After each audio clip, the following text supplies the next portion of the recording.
Good morning, everyone. This morning, we're going to talk about character analysis. And we're going to review a little bit about author's purpose and about theme, which is the lesson that's learned in a story. So what we're going to do this week to actually focus in on a character is we're going to do our paper bag character study. It's very similar to a book report in a bag and can work for being both. Remember, character study is where we're talking just about that character. What are their traits? How did they start off the story? How did they end the story? What was going on? Was there a problem or a solution? When you get your packet, you're going to flip through, and there are some really great pictures and examples of the characters in the bag stories that have been done before. On the second page, you're going to have student instructions. Make sure that you read through this a couple different times. If you get confused, have your parents email Miss G or text, or when I call and check in, make sure that you have them marked so that we can discuss them. The next page is the success criteria. So did you follow this? Is all of these things in your bag that you created? Because this is going to be helping us to grade. Then we're going to flip to the next page. This is your planning organizer. Now there's not a lot of room to write here, and that's okay because this is where we just do those bullet points like when we're taking notes. As you can see on my book report or my character analysis in the bag, I wrote a lot on the side panels. I'm going to take my bullet points from here and make them sentences for those. Let's jump into doing our bag. You're going to come to a page like this. And maybe your character will be a boy, maybe your character will be a girl, maybe your character will be an animal. If that's the case, do your best drawing, color the animal. After you color it to match your main character, you're going to staple it or glue it to the front of your bag.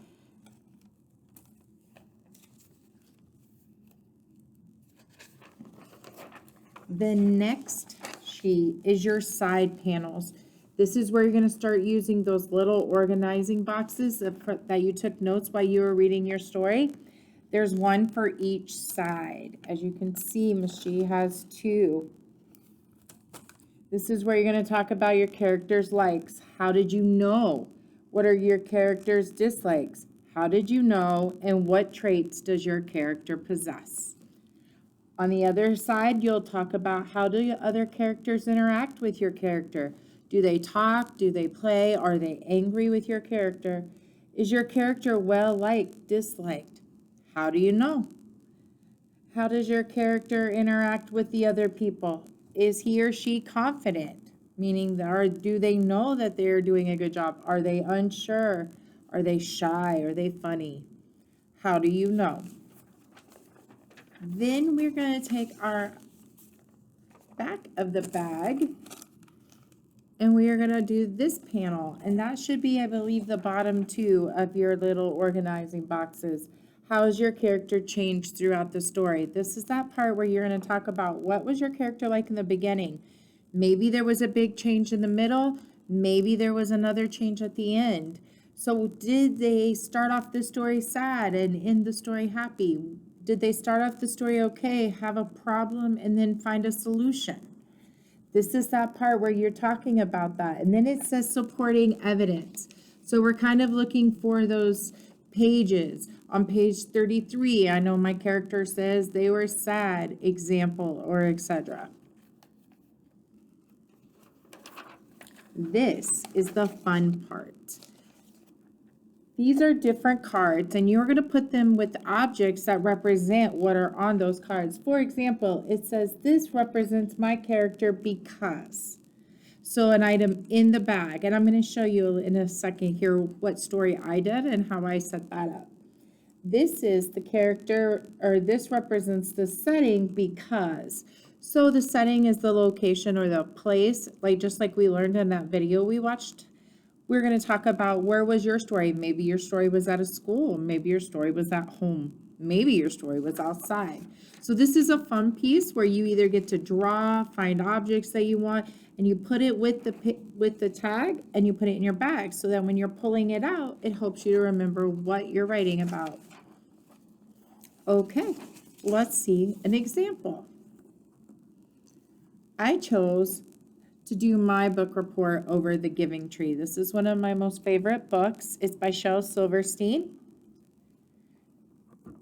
Now, if I look, my main character that I chose was the boy in the book.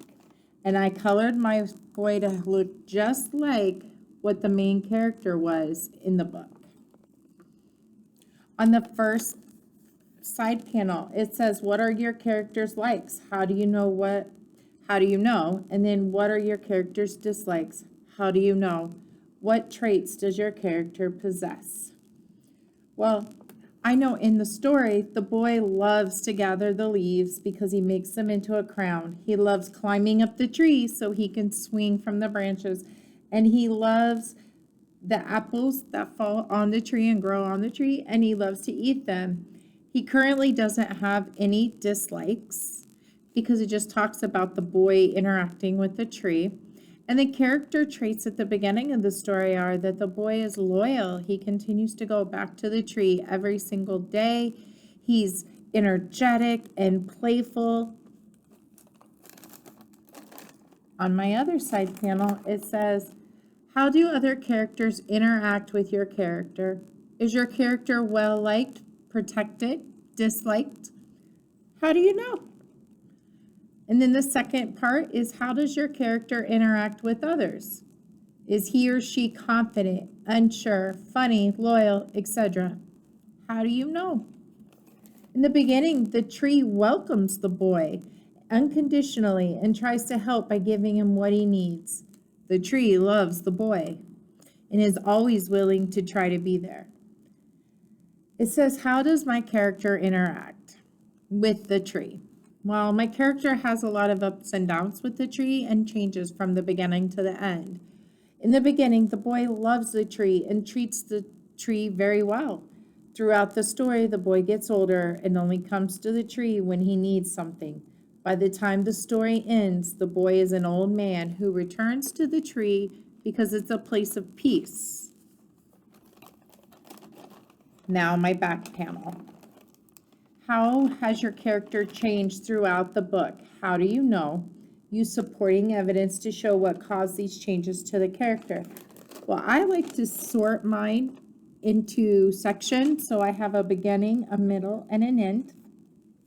In the beginning, the boy was playful, young, kind, and loving. He is playing and swinging and always around the tree. On page 5 through 6, the boy is smiling and running towards the tree. And on page 7 through 21, it shows how the boy positively interacts with the tree.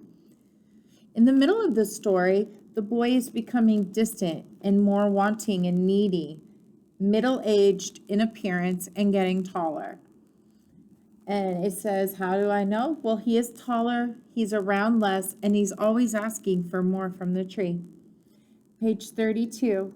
The boy comes for money, page 33 through 35. He took some apples to get some more money. And by page 36 and 37, as a man, the boy came back for more and took the tree's branches.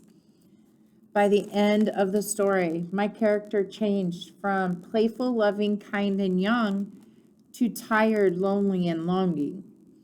He looks old, he's not smiling, and he's tired. Too tired to do anything but sit. By page 43, the boy as an old man came back for more, and the tree gave her trunk for a boat. By page 48, the old man again returned, this time to just sit.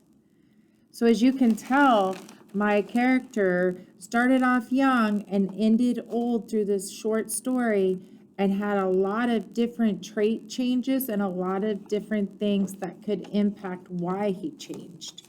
So now let's see what my objects represent.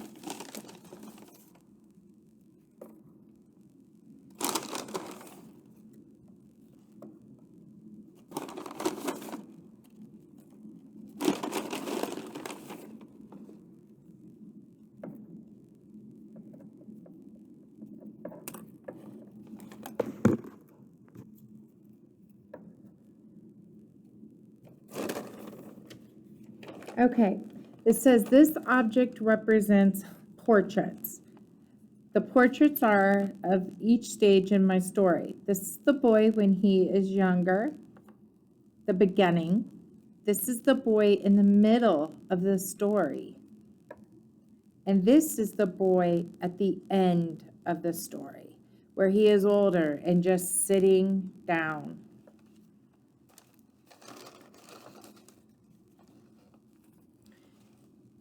These objects represent my character because he used these things to get what he wanted, such as a house and a boat.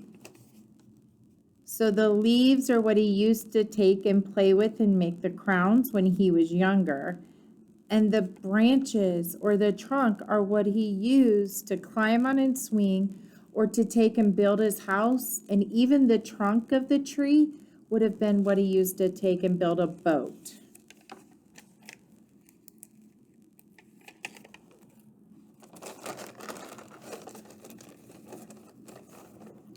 This represents my character because he loved his friend the tree in the beginning of the story. And the tree looks alive, and there's apples, and he's tall, and there's branches.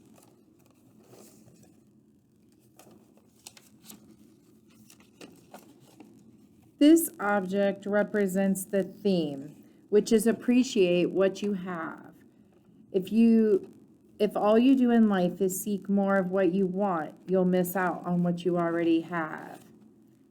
Appreciate what you have while you still have it, because one day you won't. And the boy just kept coming back and kept coming back until the tree was just a stump. And even then, he still wanted something to sit on. And the tree unconditionally gave it to him. This represents the main idea, unconditional love, because unconditional love is to give and not respect or not expect in return, which is what the tree did. The tree gave up the leaves when the boy was younger, gave up the branches for shade when he was younger. And then as the boy kept coming back, he gave up the branches for a house. He gave up the apples for food. He gave up his trunk for a boat. And then he still gave up his stump for the old man to sit. And he never asked the boy for anything in return. That is unconditional love. And that is our main idea.